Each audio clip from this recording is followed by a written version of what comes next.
Hello, everybody. Good evening here from Finland, where it's about midnight. And we have just, we're anticipating working on the exact full moon meditation. The full moon is going to occur. See, I'm kind of dressed in white because that's what we do in our Temple of Silence. And Tuya has just given a program for the Blue Rose Sisterhood. And now we're preparing for the exact full moon, which occurs at 1:38 and 9 seconds. 1 hour, 38 minutes and 9 seconds GMT, so about 4.5 hours from now. So we're having our pre-full moon webinar at this time. And that will get us ready for the exact moment full moon. We've been having a little bit of strangeness in our broadcasting. Brett and I are trying to figure it out, especially Brett. And we hope that our broadcast with the beautiful music will be successful. If for any reason it is not, just imagine that you're meditating with another 100 people and hold the exact full moon the best you can. And we will send you a copy of the video, and the copies are always good and continuous, and you can listen to it. It'll be a little bit after the full moon, but still it will be in the spirit of things, because we know that 3 days still count in terms of distribution, and the 12 hours either side of the full moon are considered moments of reception and safeguarding. So if we have any trouble with the broadcast, sometimes electronics is really hard to judge what may happen unexpectedly. We will send you the link, and you do have the link. I know if you're gathered together on this webinar, you do have the link. I believe there are about 53 people attending so far, and 4 of us on staff. Well, friends, let's do a little bit of pre-work in this very important and ancient sign. So ancient that it was very important in the previous solar system, which occurred according to the Brahmanic chronology, actually trillions of years ago. We have to reconcile those kinds of figures with the figures that science is now presenting to us, which are only in the billions. So in the latter part of the previous solar system, Virgo was a very powerful sign, and especially in its more material aspect. It's interesting that these constellations distribute different kinds of energies during different periods, or at least we in this solar system are receptive to them in different ways. In the old days, in the previous solar system, Virgo was a very material sign and has inherited some of that tendency even in our own. So it provides kind of a material or foundational base for the developments in this solar system. So I think the rays there for Virgo were the 3rd ray and the 7th ray. But now the interesting thing is it's a sign in which the Christ is nurtured and eventually brought to birth. And the interesting thing there is that the 2nd ray and the 6th ray are distributed through Virgo. It is a very synthetic sign. It gives us the idea of being all of the aspects of divinity. So the mantra here, excuse me, and you probably know it well. I am the mother and the child. I, God, I matter am. And you can see that all 3 aspects of divinity are being expressed. The 3rd aspect via the mother, the second aspect via the child, and the God is the so-called first aspect of divinity. It's a triple sign, as we see. It's got that M, and its rendering shows us the unity of the three factors, the three aspects of divinity, just the way Scorpio does. Now, this is Virgo is not just a sign of meticulous attention to matter. It is a sign in which the monad itself speaks through the power of Kriya Shakti. There are various of these Shakti powers that are connected with the different constellations and their reflections in the signs of the zodiac. And with Virgo, it is the power of the imagination to make that which is imagined magically tangible. So the monad is that, and the monadic plane and that particular hierarchy in which the monad finds its place is very interestingly ruled by Virgo. So, you know, from the depths to the heights, from the heights to the depths, and also taking in the middle position, Virgo allows us to fathom all the different aspects of divinity and to see them united.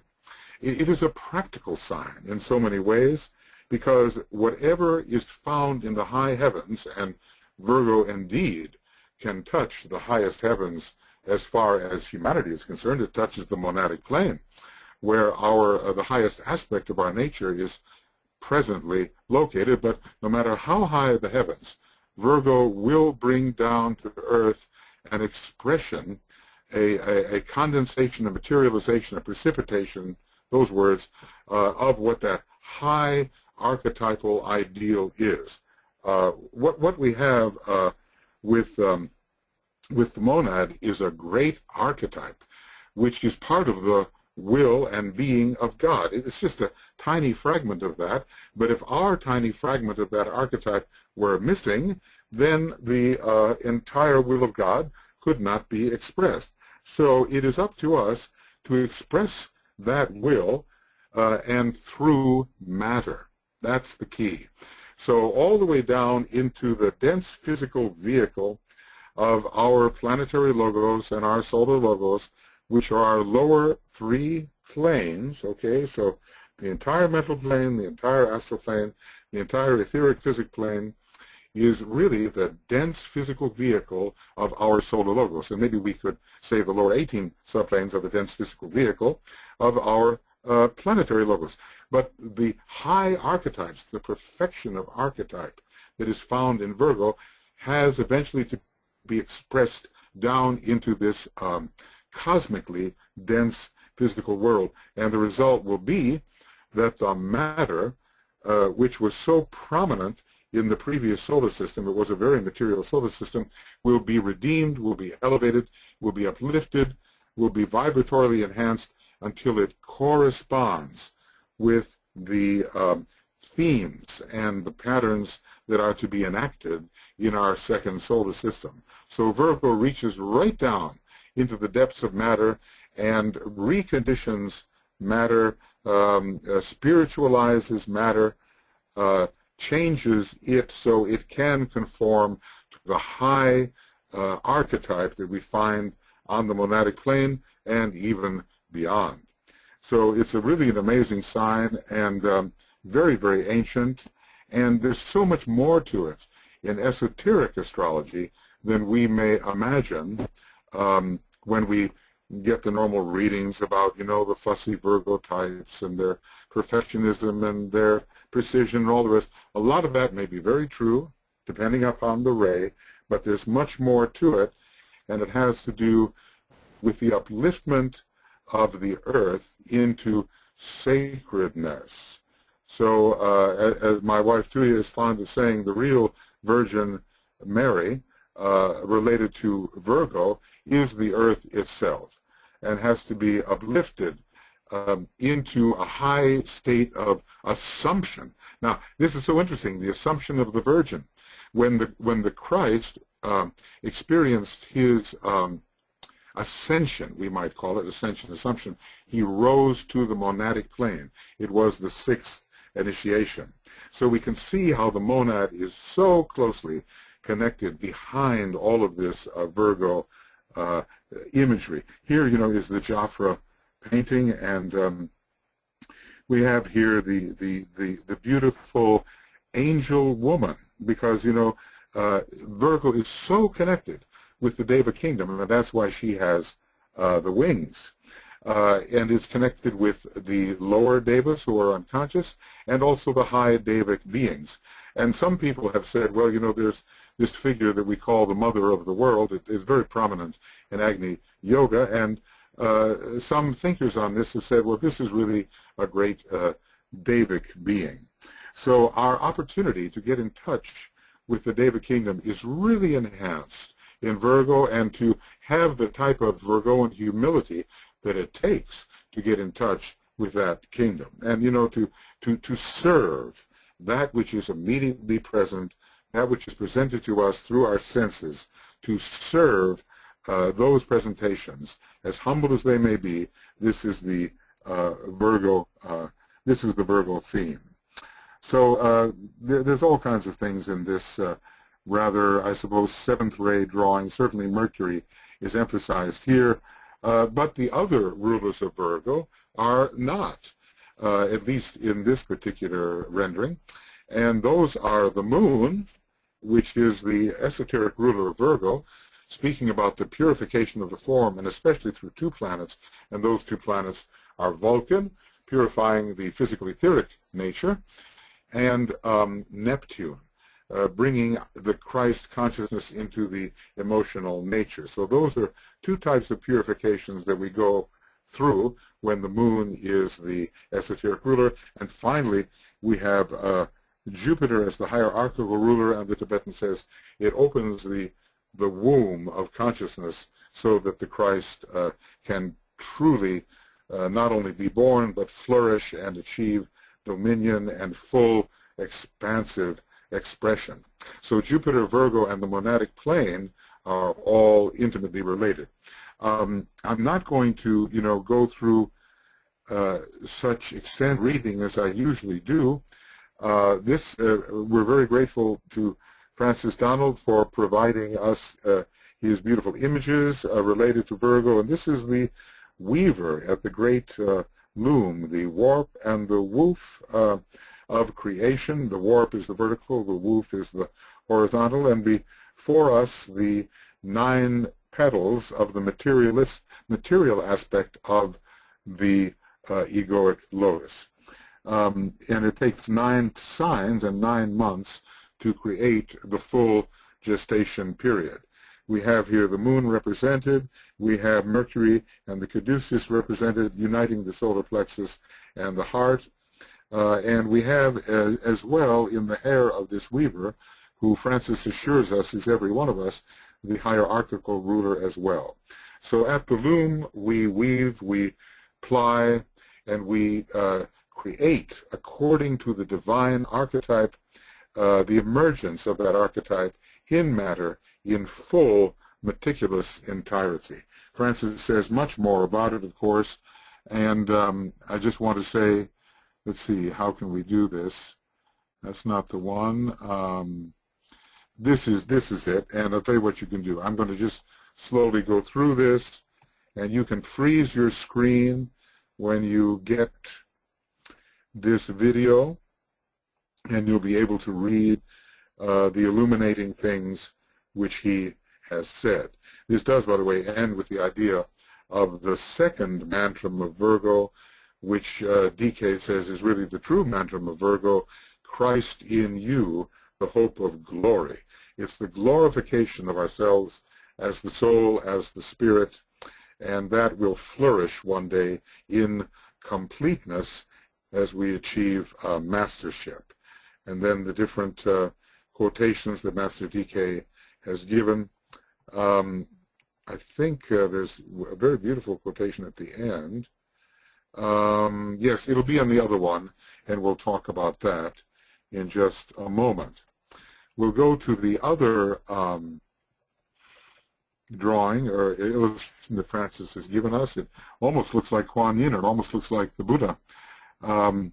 Here it is very much related to the sea. The flow in the garments represent the sea, and the chalice represents the great chalice of being, out of which the archetypes are drawn, which make the various forms that we encounter in the lower three worlds and on the subtler planes. It's a very lunar symbol in a way. Francis even points out the rather moon face of the individual connecting with the moon, but of course we see that this figure is resting upon the moon. And here, yes, let's see. Let's turn a little bit to what he said here. Beautiful things, really. It goes back to the time of before the ancient Greeks. It's actually derived, the name Virgo is derived from an Atlantean root name, which was applied to the mother principle in those far-off times. So Alice Bailey says this in Esoteric Astrology, page 252. We can go all the way back to Lemuria, back to the egg-born, and finally back into the depths of time in the previous solar system when the Holy Spirit reigned. In this image, Virgo sits within the lunar arc, okay? We can see that. Here it is, the lunar arc, which in a way conveyed her significance from the previous solar system to the present one, sits within the lunar arc, her ancient home and symbol, revealing to us the light of the world. From the source of non-being, you know, the great no thing, the urn of Sat, the Sat urn, represented here by the vase, she has taken the seed of that light into herself, and this is the meaning of the moon veiling Vulcan. And for countless eons has nourished it in the womb of substance. On our world, or in our world, and in our era, she is Eve of the mental plane, Isis of the emotional plane, and Mary bringing the archetype into full tangibility and expression. The triple integrated form nature, the third aspect of divinity, whose sole purpose, quote, is to shield, nurture, and finally reveal the hidden spiritual reality. I'll just slowly go through these so you can read what Francis has said if you have not already received in some other form what he has said. So you can freeze the screen here, and I'll stop it there, and you can freeze the screen appropriately. And here as well. And then a very interesting book about the Celestial Ship of the North by Valencia Straighten, a quotation from her about the feminine principle. And the geometry which Francis employs, especially the sun disk at the top of the head of this Kuan Yin-like figure, which is really veiling Vulcan. So here's a couple of quotes from Master DK. Virgo symbolizes depths, darkness, quiet, and warmth. It is the valley of deep experience wherein secrets are discovered and eventually brought to light. It is the place of slow, gentle, and yet powerful crises and periodic developments which take place in the dark and yet which lead to light. From Esoteric Astrology 260. And Francis wants to end with these words, which he thinks are very beautiful, and I think they are. From Esoteric Astrology: ponder upon the beauty of this synthesis and teaching, and know that you yourself have said the first word as the soul, even as the monad really, descending into the womb of time and space in a far and distant past. The time has now come when you can, if you so choose, proclaim your identity with both divine aspects, matter and spirit, the mother and the Christ. I am the mother and the child, I God, I matter am. So that should give us enough to ponder as we prepare for the approach of the actual full moon. We're in that safeguarding and receiving and holding pattern. And we want that to percolate, the energy to percolate deeply into our nature, so that the many subtle changes and the revelation of wisdom of which Virgo is capable may express itself in our nature. Okay. All right, friends. We will then begin.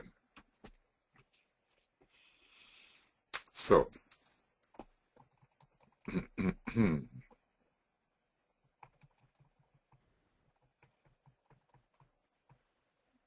and there are now more of us. I guess there's, maybe almost 70 of us now altogether.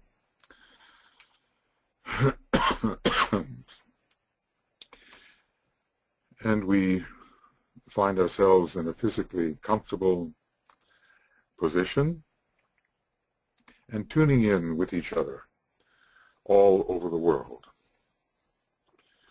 especially Australia, New Zealand, Europe, and North and South America. Those are the places. And also in Asia, we have a few of our students as well. So, include everybody. And we include everybody as if we are meeting together in our soul nature. We are units of consciousness. We are beings, subtle beings, who are really one being together, and we are all possessed of consciousness, which is really soul. And the consciousness of which we are possessed is finally one consciousness.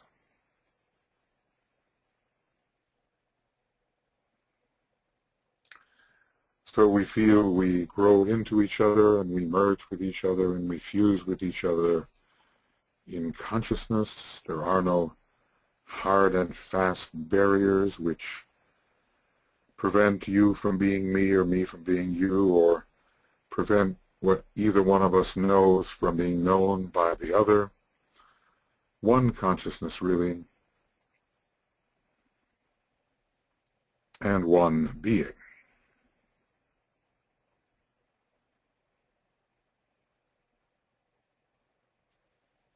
And as we fuse together in consciousness, we think of all the spiritually minded people in the world, members of the new group of world servers, scattered in many places as bright lights, influencing as souls their surroundings, because they can express that inner nature of light and love, and also of spiritual, sacrificial power. They can express that.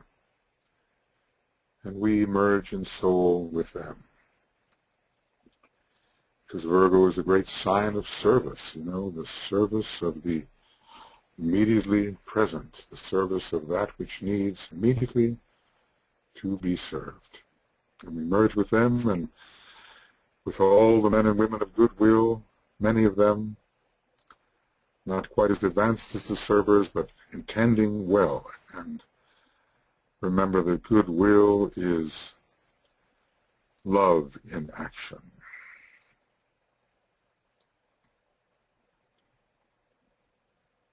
And finally, merging with all of humanity, not just those who are in the body, but those out of the body, all as souls.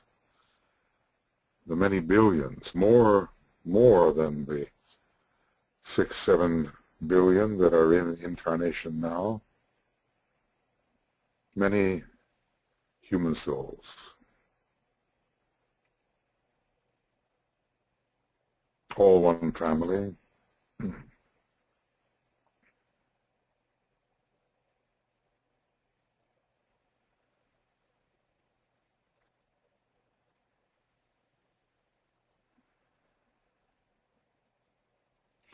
Really all one being.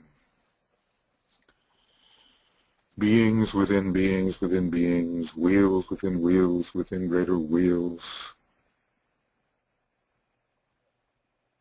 Here we are, one humanity, working out spirit in matter under the guidance of Virgo. Focusing, we in this group now, together on the mental plane, which is a point held steady in the light of the group soul.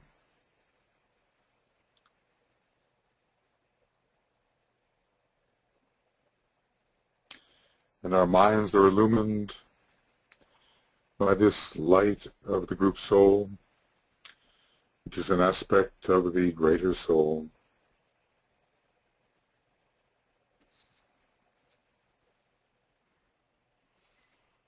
Our love is increased, expanded, and our will, our spiritual will, expressing in 7 aspects: the will to initiate of the first ray, the will to unify of the second ray, the will to evolve of the third ray, the will to harmonize of the fourth ray, the will to act of the fifth ray, the will to cause of the sixth ray, the will to express of the seventh ray. All these strengthened in us in our group point of tension. And that group point of tension increases as it draws up the powers of the group personality into that point of tension on the mental plane. The imagination is at work as we imagine the rainbow bridge, the Antakarana. Our own Antakarana particularly being composed of the colors of our soul ray and our personality ray. And if we know them, or one, we can always use indigo, of course, but red is for the first ray, indigo for the second, green for the third, yellow for the fourth, orange in this case for the fifth, the rose color for the sixth ray, and sometimes also a type of blue, which is not indigo, and the violet for the seventh ray. So each one of us, we imagine the rainbow bridge, a line of colored light, especially the 2 colors, reaching up with all the many other bridges, and therefore all the colors will be represented, reaching up as it were, or in, these are just spatial terms to represent an intensification of energy and of focus.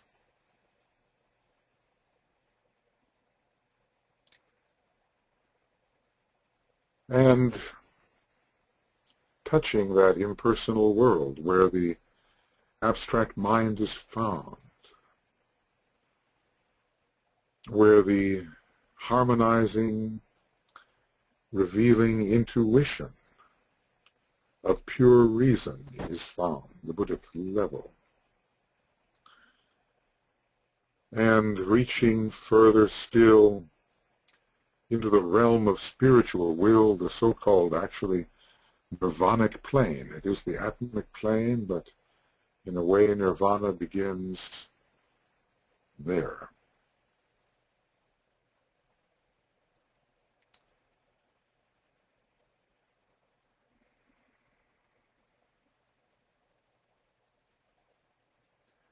And touching finally the realm of pure being, which is the essence of the monad, all of us together touching pure being, and therefore in a way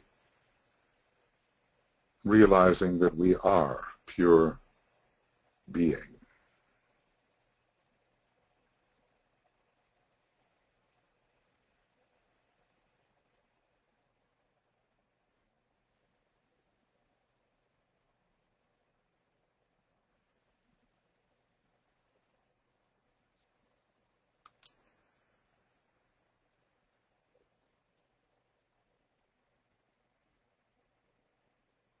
So our group bridge rises cone-like to that high point of blue-white fire a way in which we can think of the monad, or it extends inward to the center of the sphere, however we wish to visualize it, but across the many-colored strands of the Antakarana, and feeling our own strand particularly with its two colors, and yet identifying with all the colors.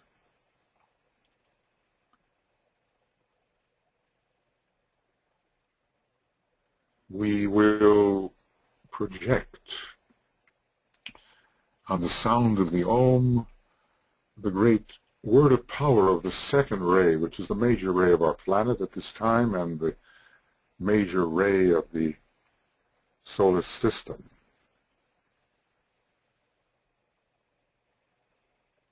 I see the greatest light. So as together, each in our own homes, wherever we're doing this meditation, as we sound the Om, we will inwardly think, I see the greatest light, as we project the pure white light across the rainbow bridge, activating each point upon the bridge, each one of the triadal permanent atoms, at least imaginatively, and finally anchoring itself in the center of pure being, which is the monad, which is not elsewhere. It's really right here.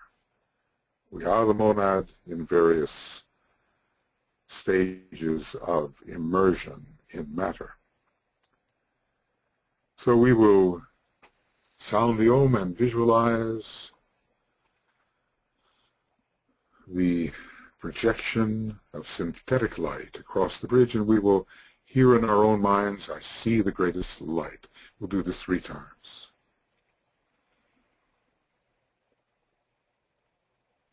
Oh.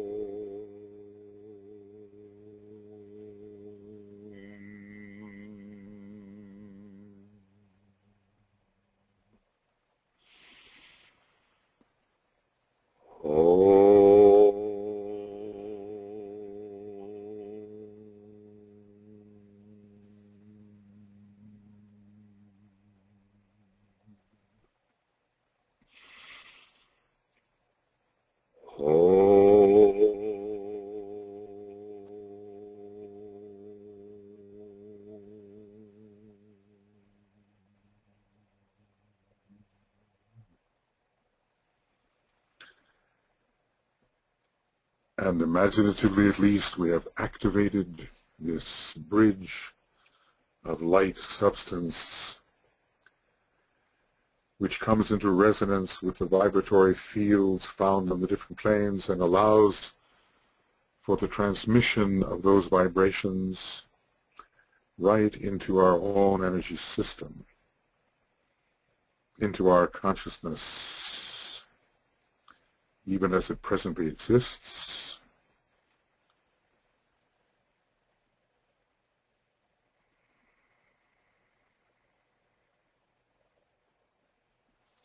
So it's as if together we can touch these higher worlds and be inspired by the intelligence, the wisdom, the power that comes from them. The power of the archetype, found on the monadic plane and under the influence of Virgo. And as we rise through these planes, even if imaginatively, and imagine that they descend and something of them touches us as a group particularly, we are at least imaginatively entering that world where the great white lodge of our planet finds its focus. And there these high beings, former human beings, graduates of our human race, find their present focus in the triadal realms, the Buddhic especially, the Atmic especially, but most on the Buddhic level at this time. And we come into fellowship and comradeship with these great beings. They will accept our approach. We just have to fit ourselves through service and humility. They will accept our cooperation, our intended co-creatorship, and we offer them, as Master DK taught us to do, our salutations, which means our solidarity, our recognition of who they are, and our solidarity with them as they work to bring the plan into full expression, the plan as an expression of a still higher factor, that of Sanat Kumara's purpose. And who presides over Shambhala? Well, actually, not only Sanat Kumara, but the Solar Logos himself. So we will offer our salutations to the great figures with whom we seek to cooperate.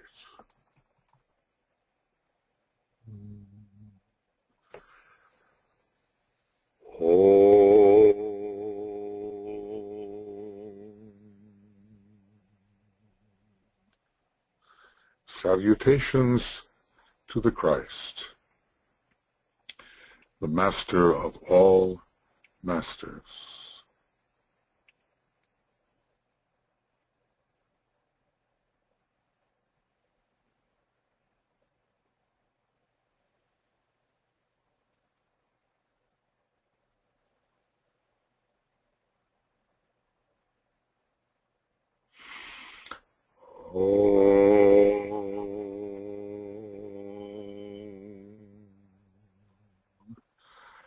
Salutations to the triangle of masters with whom we most closely work, the masters M, KH, and DK.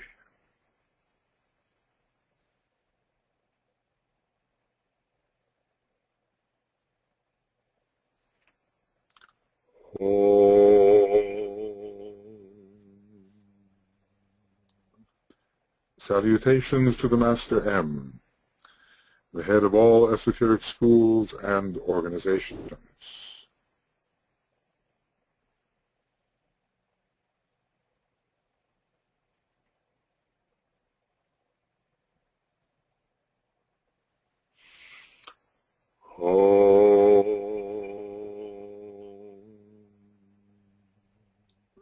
Salutations to the Master KH, the head of the second ray ashram, the head of that ashram which works most closely with the Christ in preparing for his reappearance.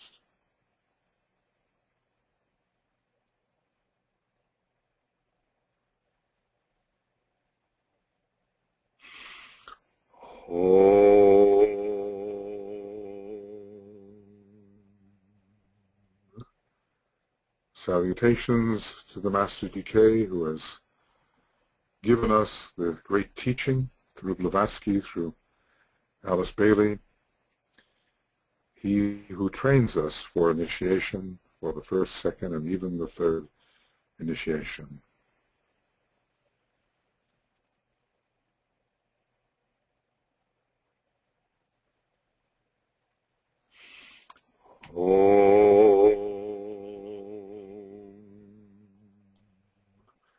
Salutations to your own Master as you know him to be or conceive him to be.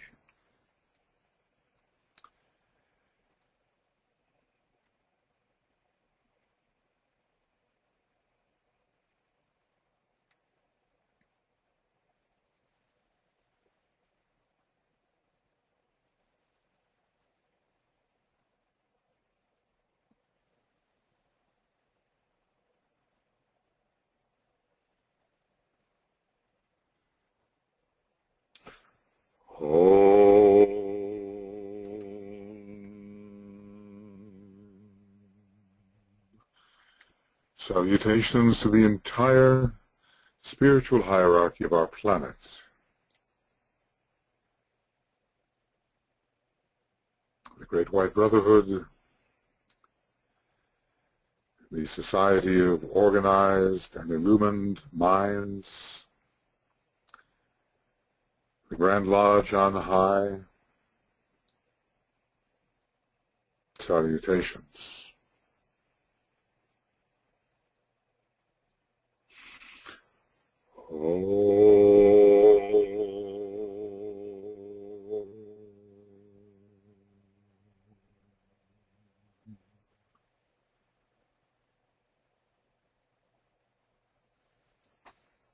And from this sense of solidarity with the elder brothers, we move on imaginatively as a group towards Shambhala, where the will of God is known.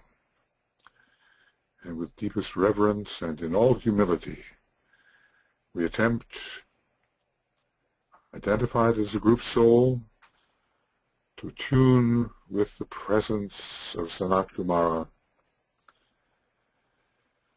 whose great purpose, whose great will floods the planet, breaking rhythmically upon the planet in his daily ritual. We seek our group alignment with the Lord of the World, Sanat Kumara.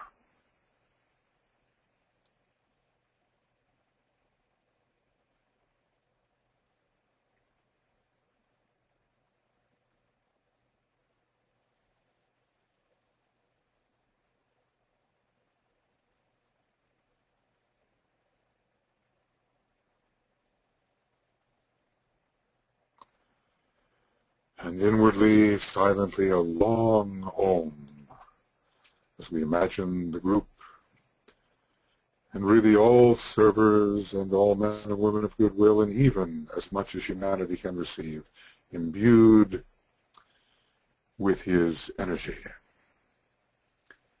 the will, the purpose, the internal, long, silent Om.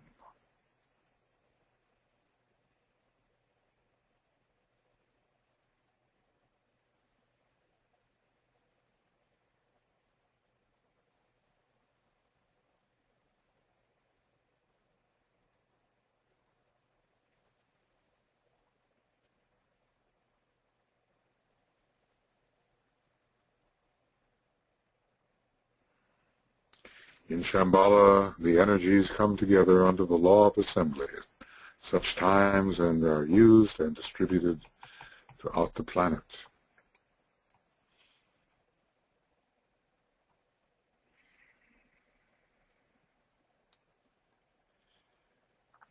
So we are in alignment now with the great elder brothers, with the higher aspects of our own nature, even with as much of pure being as we can somehow fathom. We are a point. We are not separate individuals. We are a point of tension. This group, this meditating group, is a point of tension.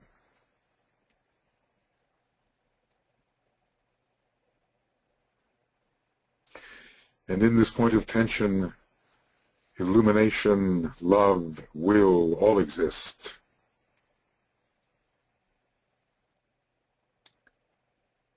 These three aspects of divinity are all fusing together, and we do not look for our individuality here.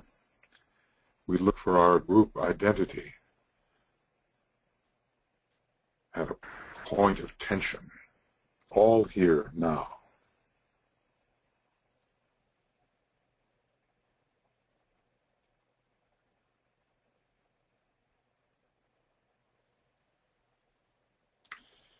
And that point, as we are now accustomed to think, hovers above the golden pathway which leads to the heart of the indigo sun, where we will meet the sustaining presence of Master DK and seek to become outposts of his consciousness as we seek to understand, receive, and distribute the energies now available. And so as the golden pathway shortens, we move with it, till it is absorbed in the heart of indigo blue. We are in the blue sphere, a point of tension within the blue sphere.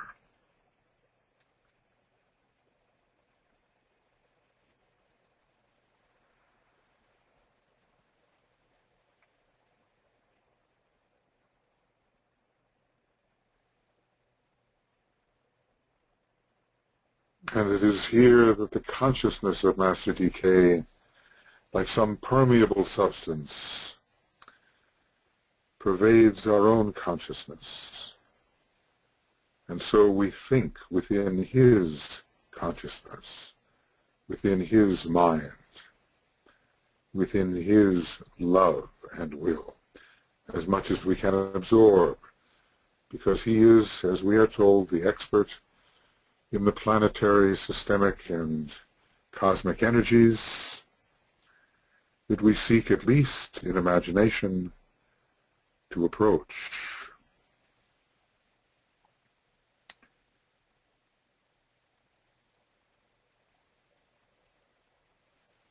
And so we seek to touch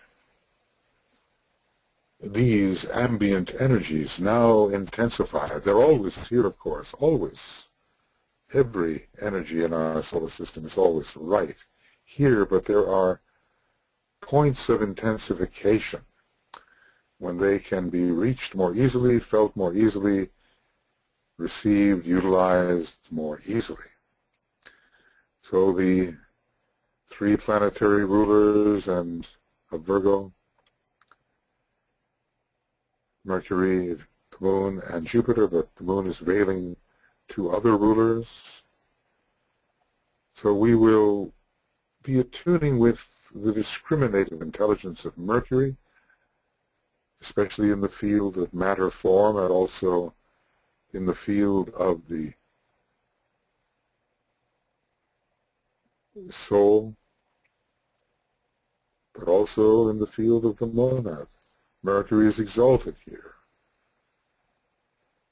And we'll look at the moon, but not really the moon.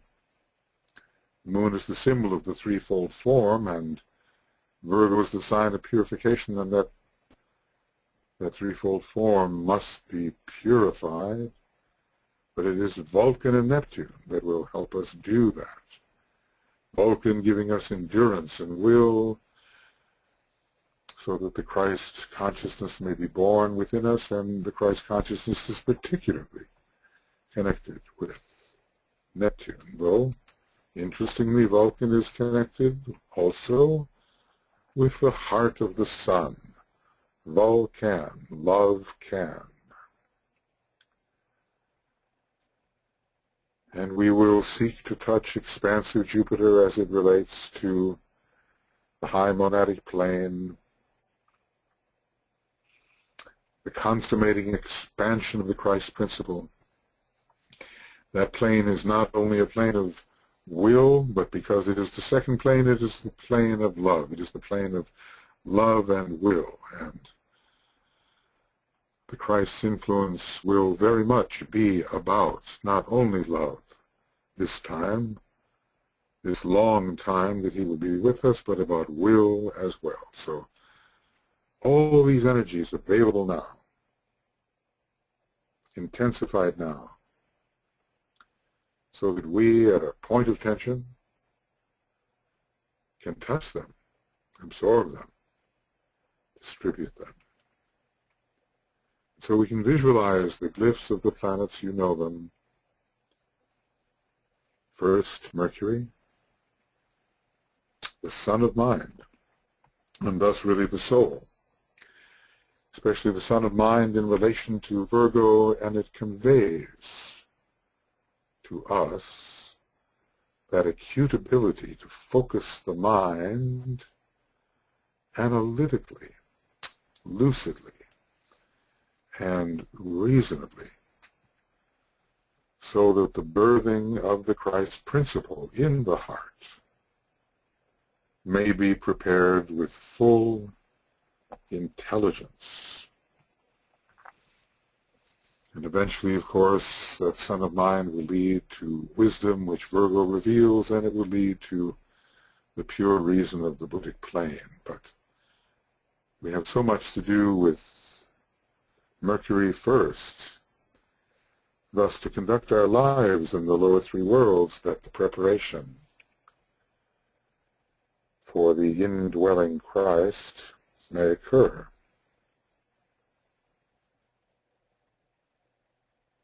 The acute intelligence of Mercury, the acute energy of divine mental perception flowing through Mercury with its probable third ray monad,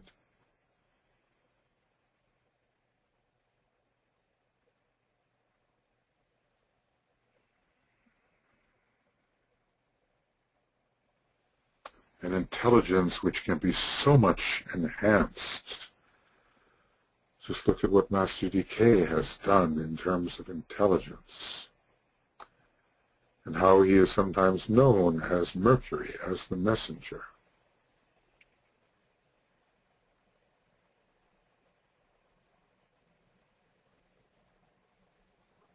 We can see the archetype in expression, and Mercury will help us do that. Not all is archetypalized yet, but there are places and situations in which the archetype is showing. We can detect it. And so into our groups, let us attune with Mercury and let us apply Mercury, because we all need this. We all need this increasing, flexible, penetrating, acute intelligence. Virgo, one of the intelligent signs we know, fostering intelligence. We will see the intelligence flow into our group and groups, augmenting the power of soul-infused mind in the members of the groups. We can visualize the yellow of Mercury flowing into the group, enhancing its intelligence.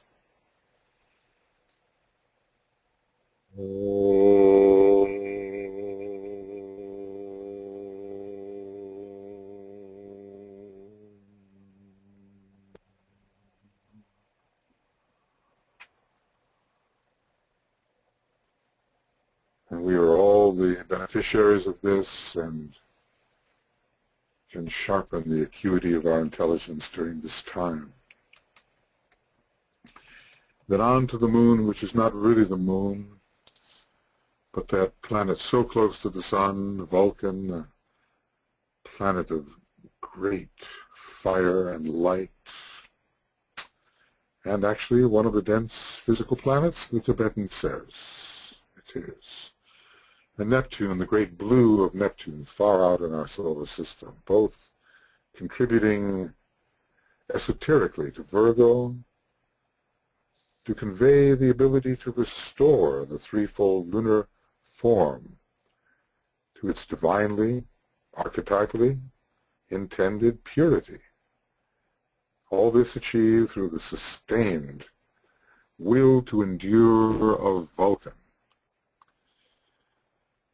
If that physical form is not in the shape it should be, in order to better promote the birth of the Christ within, Vulcan can help us, as DK says, whip it into shape,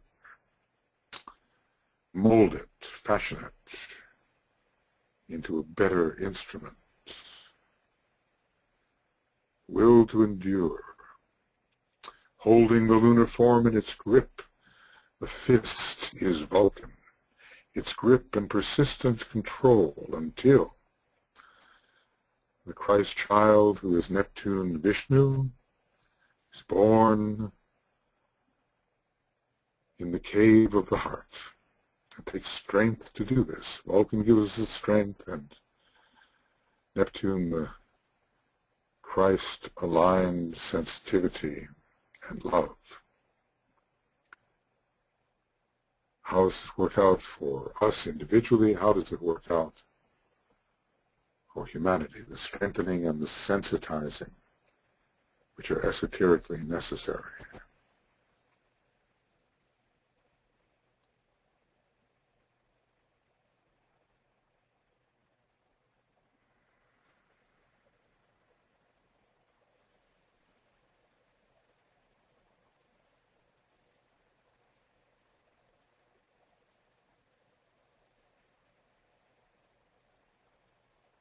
It takes strength to abide as the Christ is nurtured and grows to fruition internally,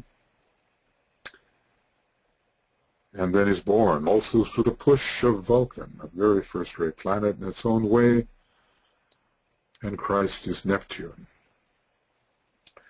And Neptune will come into the astral body and purify it with love. And there's a special wisdom in Neptune related to love and intuition. So our groups need this, do they not? And we need these qualities. And so we see that downward pointing arrow of Vulcan and the trident, almost Shiva-like, of Neptune. We breathe in their qualities, strength and loving sensitivity, permeability, identification.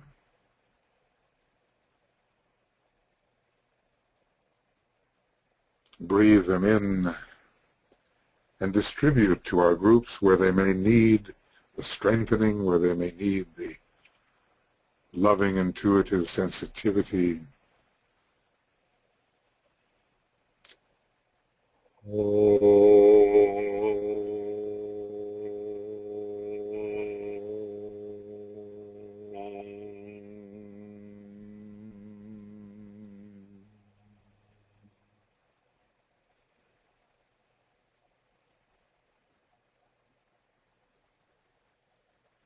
We can emerge from these days more Vulcan-like, more Neptune-like, acute in intelligence. These are real energies. They are present, and we can use them and be used by them.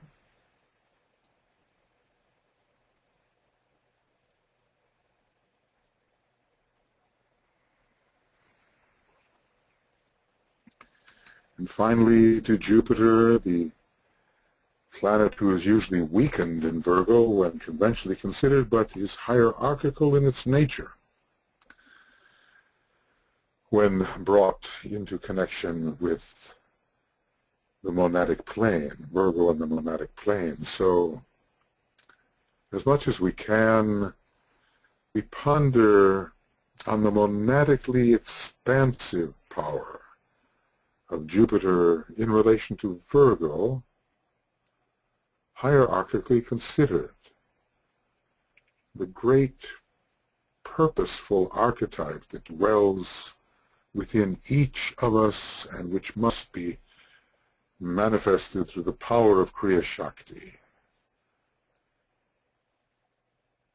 The white stone of our own identity, that aspect of the divine will which it is our destiny, monadic destiny, to manifest first in the lower worlds for redemptive purposes, but then in fuller and fuller ways upon the way of higher evolution, which we will all tread one day as monads.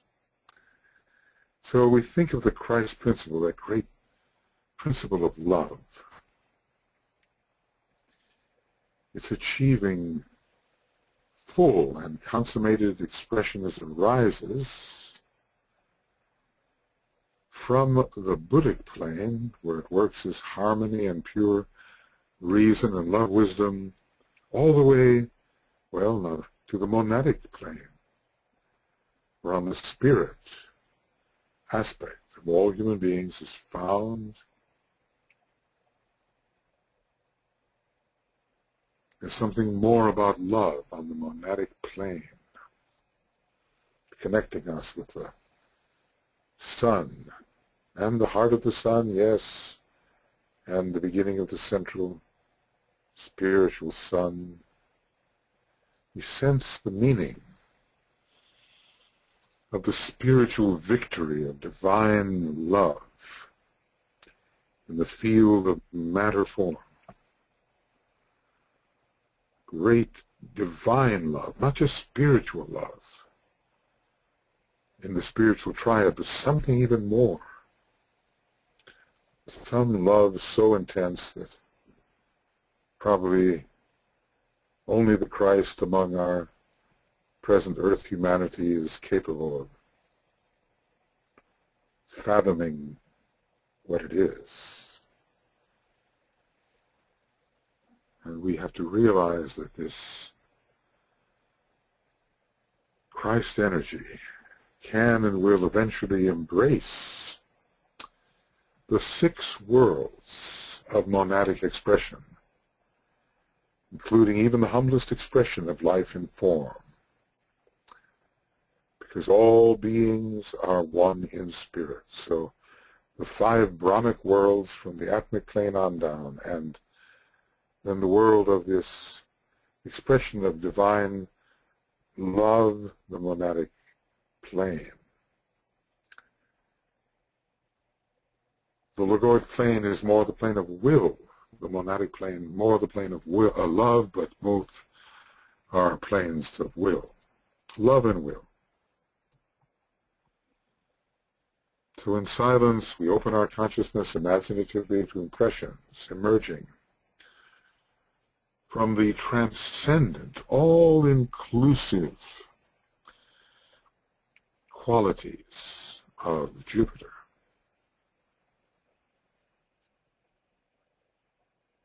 Great inclusion.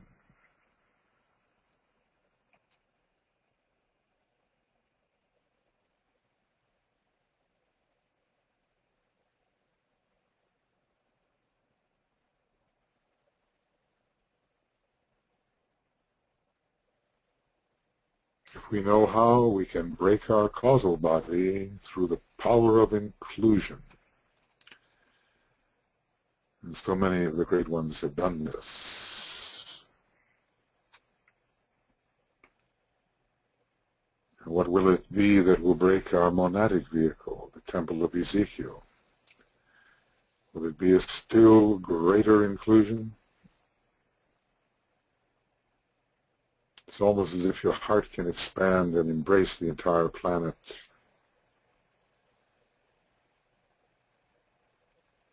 But not just our planet, but the other planets, and not just the other planets, but our sun, which is itself a great heart. The transcendent qualities of Jupiter in Virgo.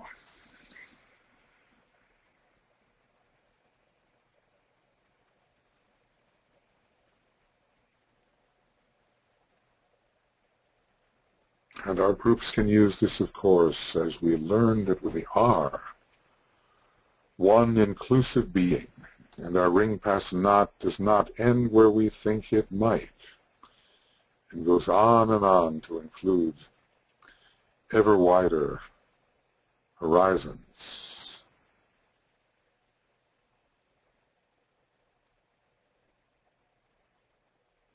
Let us somehow grasp that and understand the basic surface motive of the monad, so related to Virgo and all these worlds which it includes in its service, from the tiniest forms of life up to the lives that are found in the spiritual triad.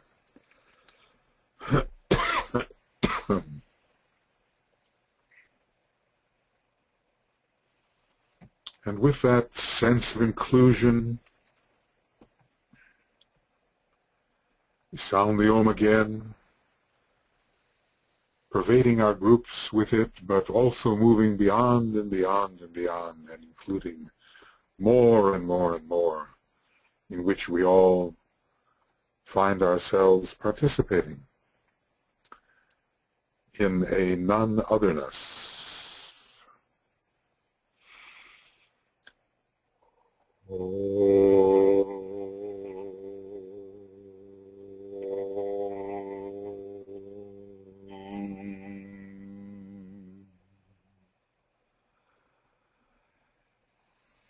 And since Jupiter and the Sun are so related, we expand our consideration to the solar logos itself, that great heart center within a cosmic logos, whose major suns are the 7 solar systems, of which ours is one, as a heart center, touching our neighboring suns, which may well include Sirius and Alpha and Beta Centauri and Procyon and others, touching the blue logos. Every time we look at the sun, we're looking at a great expression of the blue logos, our solar logos.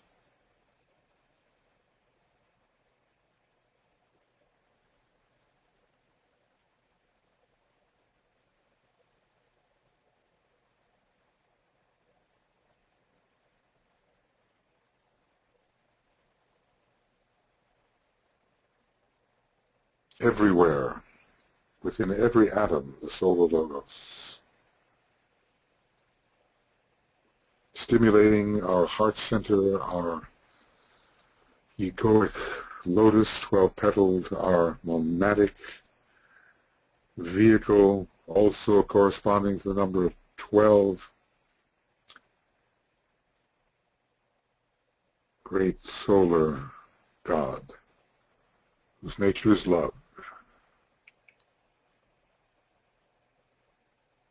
For all of us, regardless of our ray, our God is a consuming fire, the fire of love.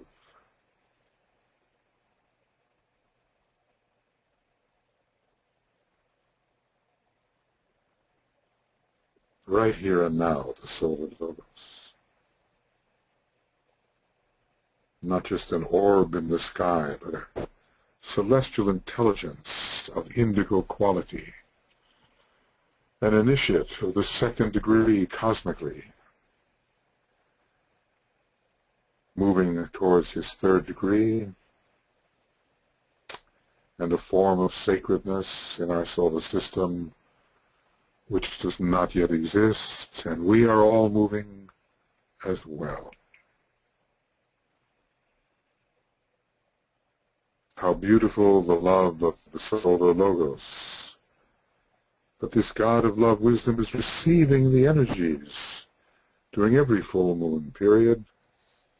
Well, maybe constantly, in fact. What is the full moon for a solar deity? There is a moon, a cosmic moon connected with our solar system, but about those cycles we know little. Yet pouring through that great solar logos at this time, at least for us on this planet, the qualities of the energy of Virgo, the blended dual light. 2 lights are seen, bright and strong, the light of form. 1 faint and dim, the light of God. This light is distinguished by a waxing of the one and the waning of the other. It differs from the light in Gemini. It carries so much fusion with it, you see. And just that discrimination of how it differs is worth the study. But spirit will wax, and the form will wane. And what is now faint and dim will be bright and strong, and vice versa. So we open ourselves to the feel of the energy quality of this very expansive constellation, some 40-something degrees, going well beyond the usual 30, which is a mystery in itself. Our zodiac has a lot more to do with the way we on Earth specialize the energies of the constellations, no matter how expansive or diminutive they might be. We receive these energies of Virgo and all the ray energies that come with it, the second and the sixth, of course, and then the fourth through Mercury, the fourth through the Moon, the first through Vulcan, and yet the fourth, the sixth through Neptune, and yet the second, and Jupiter, the great second ray, all these many rays, plus the basic intelligence and order that Virgo gives us from the previous solar system. Brilliant star Spica in its midst, the great constellation of Virgo. The energies of the constellation that it is specialized and brought to us through the signs of the zodiac. First we ponder in silence this great triple mantra, how it applies to us individually, to our groups, to humanity. I am the mother and the child. I, God, I, matter, am.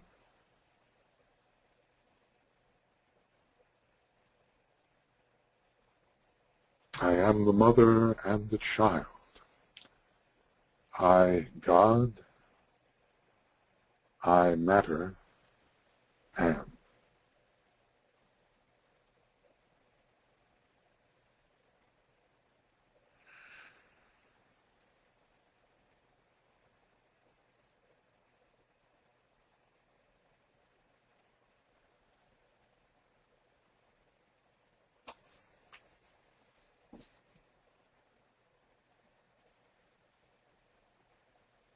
I am all these things. There was an ancient Atlantean chant. You will recognize the parallel to the mantra of Virgo. I am the form in which all forms are merged.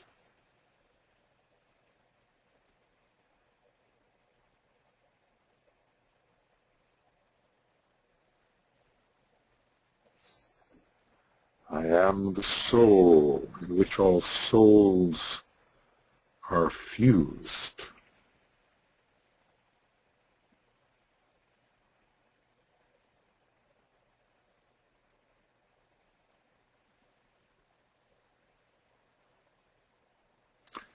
I am the life, and in that life all little lives remain.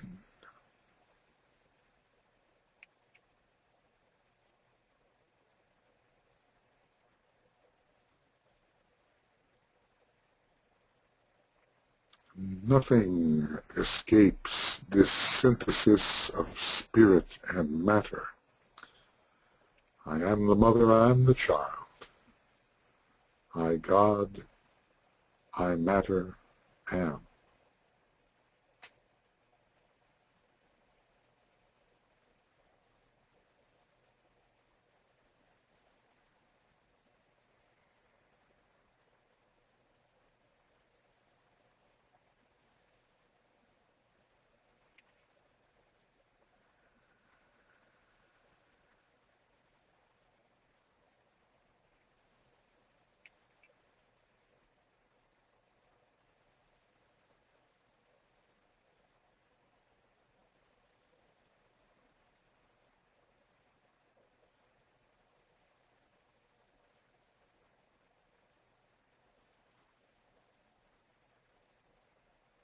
Our material nature, our soul nature, our spirit nature, all one.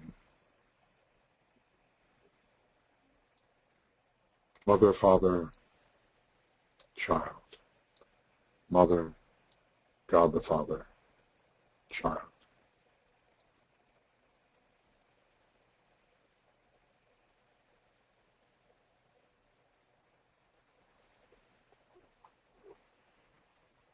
And during these coming hours, we let the sense of that synthesis grow. Try to keep that hour of the full moon. And then that mantram, which DK says is the true mantram of Virgo, emphasizing the sun aspect, we ponder Christ in you, the hope of glory.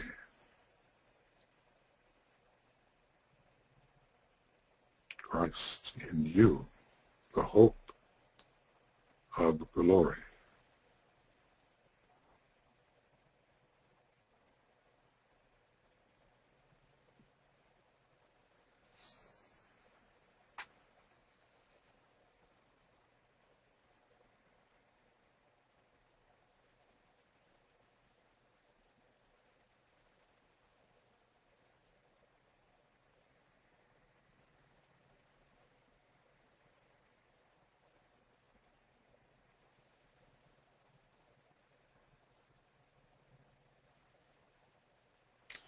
Ever since the solar angels came, or reconnected with those from the moon chain in Atlantean times, the Christ has been within. It was not only the light of mind, it was love and will also, which were implanted.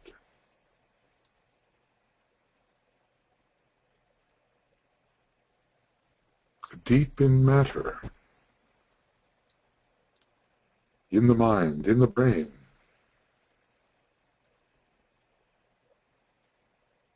and of course on higher levels, Christ in you, in us, in all of us, the hope of that effulgence which will come as the soul is glorified and becomes, in effect, the spirit.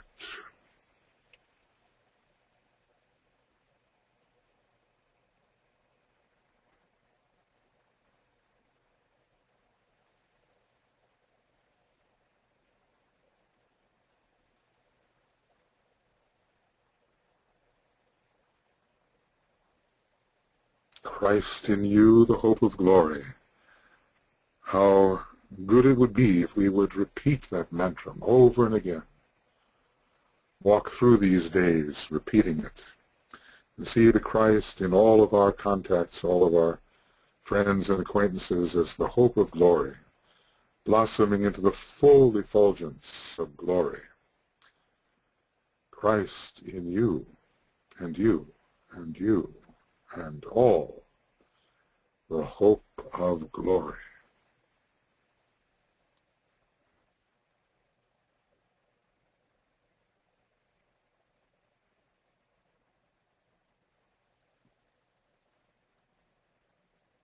Such an assurance, and it will be so as we fulfill our human destiny.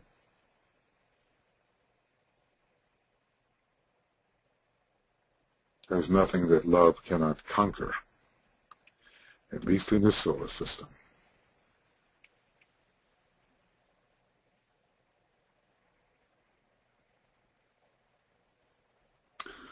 So hold these mantrams close to your heart during the next hours and during the days of distribution. I am the mother and the child. I, God, I matter, am. Triple identification there, and Christ in you, the hope of glory. And cosmically, from the great Pleiades, the hub of the wheel, the center of our one about whom naught may be said, very closely connected with Virgo, actually, foundation of the great mother aspect, which Virgo expresses, and through the constellation Virgo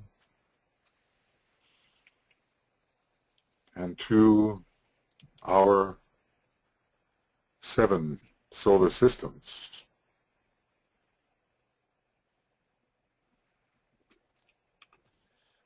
and especially for us, to our solar logos and to his embodied, some of his embodied chakras, Mercury, the moon as Vulcan, Neptune, and Jupiter, and thence to our earth, again, in its material nature, so connected with Virgo, to our earth, to Shambhala, to each and every monad ruled by Virgo. That's what we are. And to hierarchy, and to all of us as souls. And down into every personality, every chakra, every cell, every atom. That great Pleiadian power of the one about whom naught may be said sweeps through. Something's growing in us, something's happening in us, something is slowly, with great endurance and sensitivity, coming to birth. And may we do all we can to nurture it. We are in that great alignment. And we're looking at the Holy Virgin, which is, in a way, Mother Earth. And we are seeing the corruption which exists rather than the purification. We're seeing the great difficulties that are occurring in elemental and Davic life. And we're knowing how far we are from the archetype, which Virgo represents. But somewhere on this planet, choose an area that needs purification.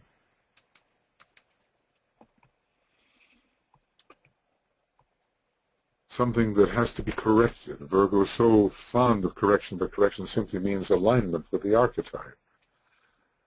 There's so many things, so many problems of humanity. Choose something that really needs correction. And send this archetypalizing power into it and see it repatterned,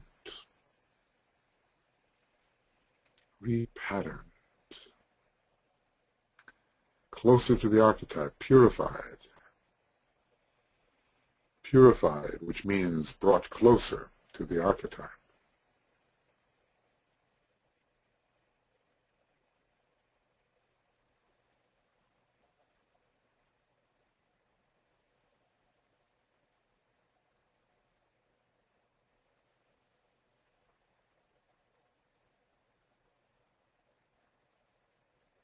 And 3 times we will sound the Om as we visualize the Virgoan archetypalization of this trouble area on our earth, this problem, and how it could be purified and rendered into the pattern which is supposed to be seen in this area.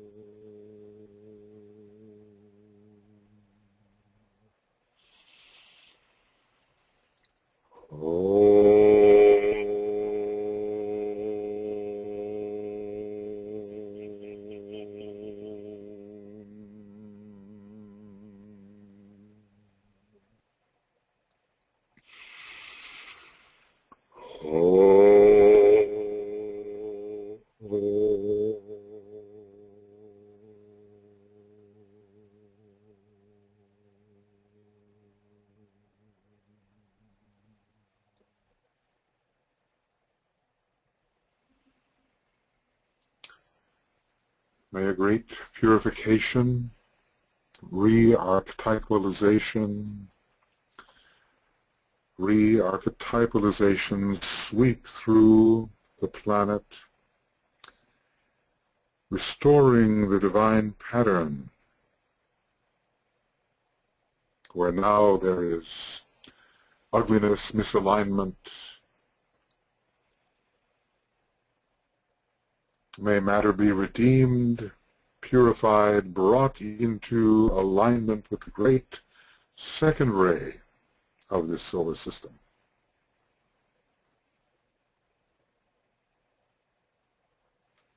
Think how many problems could be solved if Virgo were applied. Of course, it's true of all the signs. We need the best of them to solve humanity's problems, and the best of all the seven rays.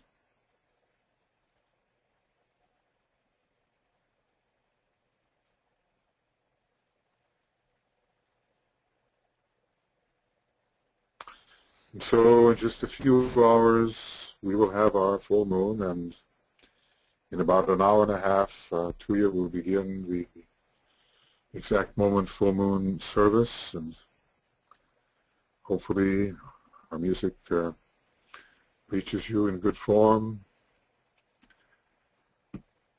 So as we prepare to end this meditation, we visualize our group related to all the many groups, to the service, to the men and women of goodwill, to all of humanity. And we embrace all of humanity in the great meaning of the great invocation. The great invocation. So many of you know it, but just in case.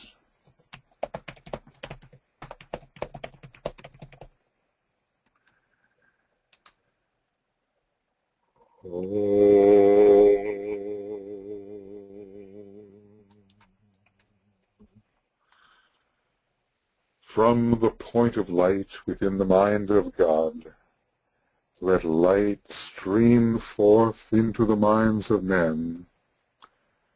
Let light descend on earth.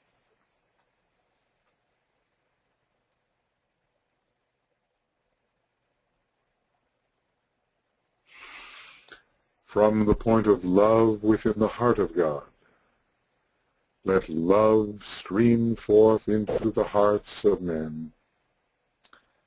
May Christ return to earth.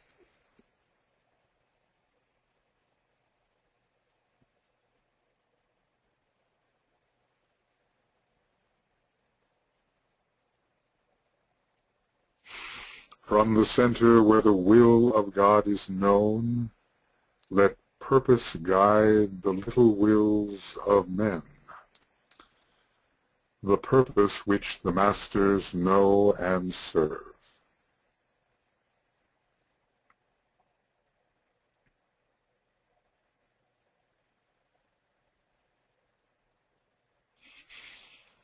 From the center which we call the race of men, let the plan of love and light work out, and may it seal the door where evil dwells.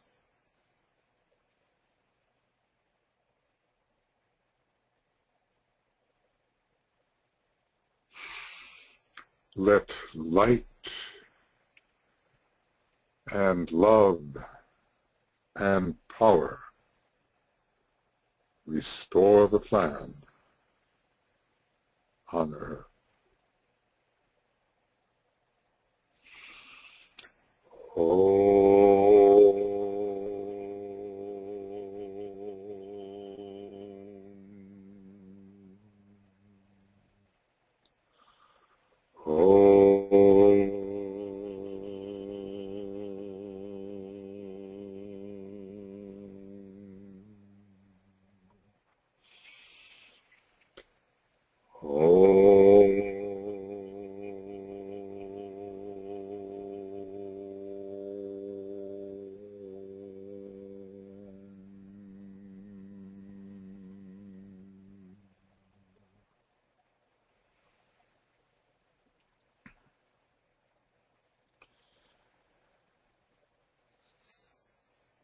(1:38 and 9 seconds).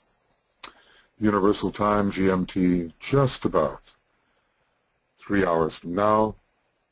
And in 1.5 hours from now, we will begin our service meditation at the link that you all should have. thank you very much for attending tonight. Well, it's our night, middle of the night for us. It's an all-nighter for us here. Maybe some of you will be a little more fortunate in the time that the full moon occurs for you.